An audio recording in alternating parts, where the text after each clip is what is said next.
बिहार की राजधानी पटना से लगभग 100 किलोमीटर दूर हैं राजगीर के जंगल। ये इतने घने और भयानक हैं कि दिन के समय भी पेड़ों से छनती हुई सूरज की रोशनी यहाँ नाम मात्र की ही होती है। जंगली जानवरों के डर से आम लोग यहाँ कम आते हैं।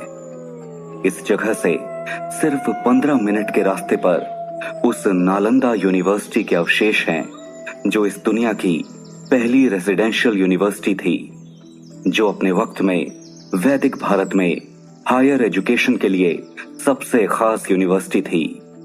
लेकिन आज की तारीख में बहुत कम ही लोग जानते हैं कि असल नालंदा यूनिवर्सिटी आज भी इन जंगलों के अंदर मौजूद है। घने जंगल में पेड़ों के बीच आज भी जादू की ताकत से छुपी हुई, जहां सिर्फ यूनिवर्सिटी के टीचर्स या स्टूडेंट ही पहुंच सकते हैं। जब तक आपके पास अंदर आने का इनविटेशन नहीं है, आप वहां नहीं जा सकते और ना ही आपको कुछ नजर आएगा। इस यूनिवर्सिटी में आजकल मार्शल आर्ट्स, अय्यारी, जादू और अध्यात्म के साथ साथ कई मॉडर्न सब्जेक्ट्स भी पढ़ाए जाते हैं। जंगल के ठीक बीच में कई एकड़ में फैला हुआ यूनिवर्सिटी का कैंपस, बीच में बड़ा सा मैदान और उसके चारों तरफ इमारतें जिनमें अलग अलग सब्जेक्ट्स की क्लासेस लगती हैं। इस यूनिवर्सिटी में एडमिशन लेना कोई आसान बात नहीं है। उसके लिए चाहिए एकेडमिक एक्सेलेंस के साथ साथ कुछ और गुण। यहाँ एडमिशन के लिए कोई जैक काम नहीं आती, सिर्फ आपका हुनर, आपकी काबिलियत और मुश्किलों के सामने डटे रहने का आपका हौसला ही काम आता है। कहते हैं कि अपनी पढ़ाई के लिए आप नालंदा को नहीं चुनते, बल्कि नालंदा आपको चुनती है। हाँ, देश विदेश के होनहार बच्चों को चुनकर इस यूनिवर्सिटी में लाया जाता है। जिन परिवारों के बच्चों का यहाँ एडमिशन हो जाता है, वो बहुत गर्व महसूस करते हैं और बाकी के लोगों के लिए ये यूनिवर्सिटी बस बीते कल की कोई बात है, क्योंकि जो यहाँ गए नहीं उन्हें पता ही नहीं कि यहाँ क्या है। लेकिन यहाँ बच्चों की जिंदगी आसान नहीं होती, क्योंकि किताबी पढ़ाई के साथ साथ यहाँ स्टूडेंट्स को कमांडो ट्रेनिंग पास करनी होती है। शस्त्र विद्या के अलावा 7 चक्रों को जागृत करना होता है। अपने बचपन को अलविदा कहने के बाद और जवानी की दहलीज तक पहुंचने से पहले भी एक उम्र होती है।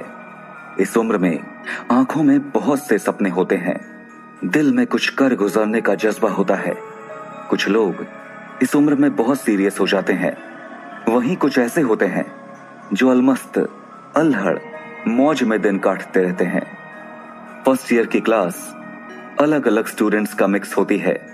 तो आइए चलते हैं फर्स्ट ईयर की क्लास में, जहां आज मिस लोपामुद्रा पढ़ा रही हैं। यूनिवर्सिटी का नियम है कि सीनियर क्लासेस के ब्राइट स्टूडेंट्स अपने जूनियर्स की एक्स्ट्रा क्लासेस लेते हैं, ताकि उनका खुद का रिवीजन हो जाए और जूनियर स्टूडेंट्स बिना हिचक के सवाल पूछ सकें। वैसे तो सभी सीनियर अच्छा पढ़ाते हैं, मगर मिस लोपामुद्रा की बात ही कुछ अलग है। 5 फुट 7 इंच लंबी मिस लोपामुद्रा किसी मॉडल से कम नहीं लगती। खूबसूरत चेहरा, कमाल की फिगर और कत्ल करने वाली आंखें, उन्हें देखकर हर जूनियर आहें भरता था। लेकिन यूनिवर्सिटी के डिसिप्लिन और नियमों से डरकर किसी की खुलकर कुछ कहने की हिम्मत नहीं होती थी। 17 साल की मिस लोपामुद्रा जब भी क्लास लेने के लिए आती है, तो सभी की निगाहें उसके पीछे पीछे चलती हैं। यहां तक कि जब उसे बहुत ज्यादा गुस्सा आता है और वो किसी पर चिल्ला रही होती है, तब भी वो बेहद खूबसूरत लगती है। हर बार की तरह आज भी लोपामुद्रा पूरी तल्लीनता के साथ क्लास लेने में व्यस्त है। उसका पूरा फोकस स्टूडेंट्स को टॉपिक समझाने पर है। पढ़ाते पढ़ाते अचानक लोपामुद्रा की नजर एक स्टूडेंट पर पड़ी, जो अपनी डेस्क पर अपना सिर झुकाकर आराम से गहरी नींद में सो रहा था। इसे देखते ही लोपामुद्रा चुप हो गई और उसके चेहरे पर गुस्से की लहर छा गई। वो अपने पैर पटकते हुए गुस्से में बड़बड़ाने लगी। अब तक बाकी क्लास का ध्यान अपने क्लासमेट पर नहीं गया था, लेकिन लोपामुद्रा के चेहरे के एक्सप्रेशंस देखकर बाकी सबका ध्यान भी अब इसी तरफ था। इस लड़के के क्लासमेट्स को वाकई यकीन नहीं हो रहा था कि ये बुद्धू बैक बेंचर लड़का फिर से मिस लोपामुद्रा की क्लास में सो गया था। किसी को समझ नहीं आ रहा था कि क्या कहना है, क्योंकि जाहिर सी बात थी कि ऐसा पहली बार नहीं हुआ था। इस बेवकूफ लड़के की हरकत को देखकर एक लड़का धीरे से अपने साथ बैठे लड़के के कान में बोला, मिस लोपामुद्रा जब भी क्लास लेने आती है तो मैं तो उनकी नशीली आंखों में ही खोया रह जाता हूँ। पता नहीं ये बेवकूफ फिर से कैसे सो गया। लोपामुद्रा दबे पांव चलती हुई इस लड़के के पास पहुंची। वो लड़के की डेस्क पर झुककर उसके चेहरे को देखने लगी, पर यह लड़का इतनी गहरी नींद में सोया हुआ था कि उसे कुछ भी पता नहीं चला। लोपामुद्रा का चेहरा गुस्से से लाल हो गया। उसे देखकर साफ था कि वो इस लड़के की अच्छी तरह क्लास लगाएगी, लेकिन तभी किसी ने एक नरम आवाज में उस लड़के को जगाने के लिए उसे आवाज दी, मयंक, ओ मयंक, उठ मयंक। यकीनन ये आवाज लोपामुद्रा की नहीं थी। मयंक, हाँ, यही नाम है इस बुद्धू बदतमीज का। तो यह आवाज मयंक के पीछे वाली डेस्क से आई थी। गहरी नींद में सो रहे मयंक को लगा जैसे किसी ने उसे पुकारा हो। वो थोड़ा सा हिला डुला और फिर उसने अपनी आंखों को अपने हाथों से मलते हुए धीरे धीरे खोला। उसका सिर अभी भी उसके डेस्क पर ही था। जैसे ही उसने आंखें खोली तो उसकी नजर अपनी डेस्क पर झुककर खड़ी लोपामुद्रा पर पड़ी। नींद से उठने के बावजूद मयंक के मुंह से निकला, वाह क्या फिगर है, 36, 24, 36। अपनी समझ में मयंक ने ये बात बहुत धीरे से बड़बड़ा कर कही थी, लेकिन क्लास पूरी तरह से शांत थी, इसलिए उसकी ये टिप्पणी पूरे क्लास को साफ साफ सुनाई दे गई। एक पल के लिए सब हक्के बक्के हो गए और उसके बाद पूरी क्लास को गुस्सा आ गया। एक लड़का तो उठकर ये तक बोला, मुझे भरोसा नहीं होता मयंक कि तुम मिस लोपामुद्रा के लिए ऐसी छिछोरी और गंदी बात कर सकते हो। कितने बेशर्म और कमीने हो तुम। ये बात सुनते ही मयंक ने अपनी आंखों को अच्छी तरह से मला और बैठकर अपने चारों तरफ देखा। पूरी की पूरी क्लास की नजरें उस पर टिकी हुई थीं और हर नजर में गुस्सा था। एक पल के लिए मयंक को ऐसा लगा कि अगर इस क्लास को मौका मिला तो अभी सब मिलकर उसे पीट डालेंगे। उसने घबराकर अपनी निगाहें मिस लोपामुद्रा से हटा ली और सामने की तरफ देखने लगा। जो शानदार नजारा कुछ देर पहले उसकी आंखों के सामने था, उसे फिर से देखने के लिए उसने अपनी नजरें घुमाई और फौरन उसे क्लास के स्टूडेंट्स के चेहरों पर जो गुस्सा था वो याद आया और उसने नजरें ऊपर उठाकर उस शानदार नजारे वाली के चेहरे को देखा। उसे मिस लोपामुद्रा का खूबसूरत लेकिन गुस्से से भरा हुआ चेहरा नजर आया। मयंक अंदर तक हिल गया। वो सोचने लगा कि अनजाने में वो ये क्या कर बैठा। उसे तो नींद में ये लगा था कि इरावती उसे पुकार रही थी। उसने मुड़कर पीछे देखा तो उसे 16 साल की एक मासूम सी दिखने वाली लड़की नजर आई, जिसकी आंखें बेहद खूबसूरत थीं। मयंक ने उस लड़की पर एक कहर भरी नजर डाली और बुदबुदाकर उसे कुछ गुस्से में कहा। अब वो समझ गया था कि उसके साथ नींद में धोखा हो गया था। वो समझा था कि उसे इरावती पुकार रही है और उसके बगल में खड़ी है, जबकि वो मिस लोपामुद्रा थी। उसने मन ही मन सोचा कि कप साइज में फर्क देखकर ही उसे समझ जाना चाहिए था।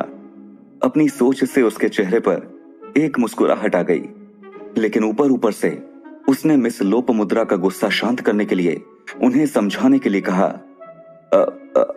आई एम सॉरी मिस लो। आगे के शब्द उसके मुंह के अंदर ही रह गए, क्योंकि मिस लोपामुद्रा ने उसे कोई मौका न देते हुए उससे सवाल पूछ डाला, जल्दी बताओ, नालंदा यूनिवर्सिटी एस्टैब्लिश किसने की थी और कब? मिस लोपामुद्रा के चेहरे से साफ था कि वो बहुत ज्यादा गुस्से में तो थी ही, साथ ही साथ ये जो एम्बैरसिंग सिचुएशन मयंक ने क्रिएट कर दी थी वो उससे बचना भी चाह रही थी। मयंक अपनी जगह पर खड़ा हुआ और उसने जवाब देना शुरू किया, वेल, नालंदा यूनिवर्सिटी गुप्त डायनेस्टी के रूलर कुमार गुप्त ने 414 से 455 एडी में एस्टैब्लिश की थी। कुछ लोग ये भी कहते हैं कि उन्होंने ये जमीन और इस पर बनी इमारत बौद्ध संघ को दान में दी थी। ये इंडिया में हायर एजुकेशन का सबसे इंपॉर्टेंट सेंटर था और आज भी है। बिहार के नालंदा जिले में आज भी एक्सटेंडेड कैंपस के रुइंस हैं, जो एक टूरिस्ट स्पॉट है, और असल यूनिवर्सिटी यहाँ राजगीर के जंगलों में है, जहां आप और हम सब इस वक्त मौजूद हैं। मिस लोपामुद्रा के चेहरे पर झल्लाहट साफ नजर आ रही थी क्योंकि मयंक ने जो जवाब दिया था वो बिल्कुल सही था। यही जवाब किताबों में भी लिखा था और यही उसे और बाकी स्टूडेंट्स को पढ़ाया भी जाता था। जवाब न देने पर वो मयंक को सजा दे सकती थी, जो इस वक्त नहीं हो सकता था। इसलिए उसने तमतमाते हुए फौरन अगला सवाल पूछा, भारत के किन्हीं 5 मार्शल आर्ट्स के नाम बताओ। मयंक एक पल को सोचने लगा। मिस लोपामुद्रा के चेहरे के एक्सप्रेशन से साफ था कि मयंक को सोचता हुआ देखकर वो खुश थी। उसे उम्मीद थी कि अगर इस सवाल का जवाब नहीं मिला तो वो अपना गुस्सा उतारने के लिए इस लड़के की बदतमीजी के बदले इस लड़के को सजा दे ही डालेगी। मिस लोपामुद्रा की उम्मीदों पर पानी फेरते हुए मयंक ने जवाब देना शुरू किया। सबसे पहला है कलरीपायट्टू, जो 4th सेंचुरी में केरल में स्टार्ट हुआ और भारत का सबसे पुराना मार्शल आर्ट माना जाता है। अगला है सिलंबम, जो तमिलनाडु का एक मॉडर्न और साइंटिफिक मार्शल आर्ट है और लाठी चलाने जैसा होता है। अगला मार्शल आर्ट मणिपुर के मेइते लोगों ने बनाया था। इसका नाम है थांगटा और सरित सरक। थांग मतलब तलवार और टा मतलब भाला।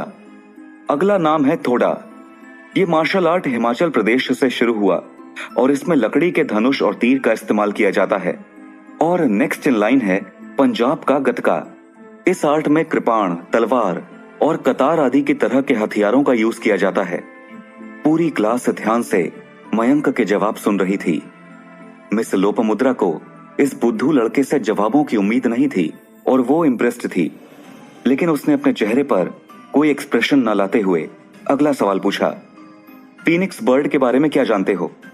जादू के इतिहास में फीनिक्स को एक बहुत ही प्यारा पक्षी माना जाता है। फीनिक्स बर्ड्स ओरिजिनली अरेबिया से बिलोंग करते थे और अप्रोक्सीमेटली 500 साल तक जी सकते थे।